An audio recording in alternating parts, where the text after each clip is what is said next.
বন্ধুবান্ধৱীসকল welcome to Assam job YouTube channel. বন্ধুবান্ধৱীসকল আজিৰ ভিডিঅ'টো হৈছে একেবাৰে গুৰুত্বপূৰ্ণ ভিডিঅ' হয়। বন্ধুবান্ধৱীসকল যিসকলে চাৰ্কেল অফিচাৰ অৰ্থাৎ ডিচি অফিচত চাকৰি কৰিব বুলি ভাবিছে, ডিচি অফিচৰ আন আন ডিষ্ট্ৰিক্টত বহুতো ধৰণৰ চাৰ্কেল অফিচৰ পৰা অৰ্থাৎ ডেপুটি কমিশ্যনাৰ যিটো ডিচি অফিচ বুলি কোৱা হয় তাৰ পৰা এডভাৰ্টাইজমেণ্ট নতুনকৈ মুকলি হৈছে। সকলো ডিষ্ট্ৰিক্টতে নতুনকৈ পদ দিয়া আছে। এই ভিডিঅ'টো আপোনালোকৰ কাৰণে ইম্পৰ্টেণ্ট ভিডিঅ' হ'ব। তো বন্ধুবান্ধৱীসকল ভিডিঅ'টোৰ সম্পূৰ্ণ ভালদৰে চাব। তো অসমৰ বহুতো জিলাত কেইটামান পোষ্ট মুকলি হৈছে, তাৰে সকলো জিলাতে আছে, যেনে নগাঁও, ধুবুৰী, যোৰহাট, তিনিচুকীয়া, তাৰপিছত লখিমপুৰ, তাৰপিছত মাজুলী। তো আদি সকলো ডিষ্ট্ৰিক্টতে ডিচি অফিচৰ ফালৰ পৰা অৰ্থাৎ চাৰ্কেল অফিচৰ কেইটামান পদ মুকলি কৰিছে। তো এই ভিডিঅ'টো সম্পূৰ্ণ ভালদৰে চাব।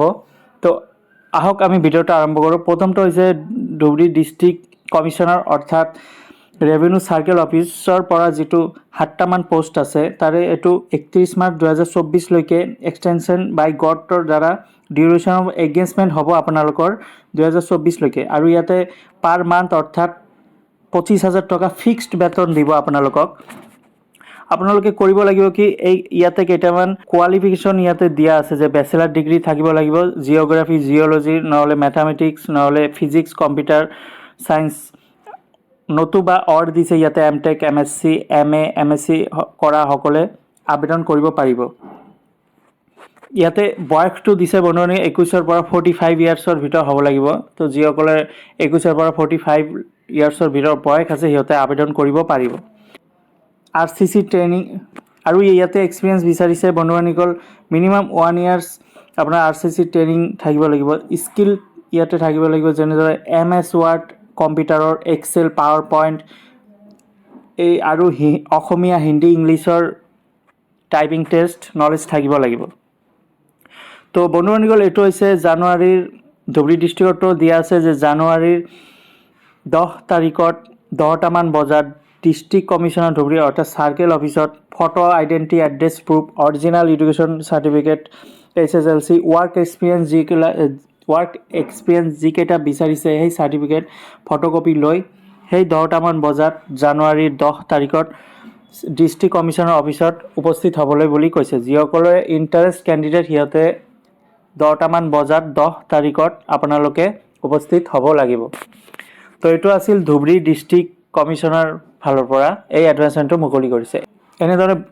এনেদৰে বন্ধুবান্ধৱীসকল বহুতো ডিষ্ট্ৰিক্ট, যেনেদৰে মই ইয়াৰ আগতো ভিডিঅ'টো বনাইছিলোঁ, যোৰহাটত আছে, তাৰপিছত মাজুলী আছে, তাৰপিছত লখিমপুৰত আছে।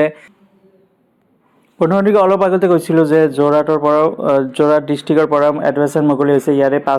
ইয়াতে দিয়া আছে 5টা পোষ্ট, তাতে 25,000 টকা আপোনালোকৰ ফিক্স বেতন হ'ব। এইটো revenue circle office district commissioner Jorhat ডিষ্ট্ৰিক্টৰ পৰা যিটো আবেদন প্ৰক্ৰিয়া আৰম্ভ হৈছে, এইটো হৈছে যোৰহাট ডিষ্ট্ৰিক্ট। ইয়াৰ পিছত লখিমপুৰৰ পৰা এডভাৰ্টাইজমেণ্ট মুকলি হৈছে। ইয়াতে টোটাল 3টা পোষ্ট আছে। এটা হৈছে DPM অৰ্থাৎ ডিষ্ট্ৰিক্ট প্ৰজেক্ট মেনেজাৰ আৰু এটা DTSS যিটো ডিষ্ট্ৰিক্ট টেকনিকেল ছাপৰ্ট ষ্টাফ। ইয়াতে 2টা পোষ্ট মুকলি হৈছে।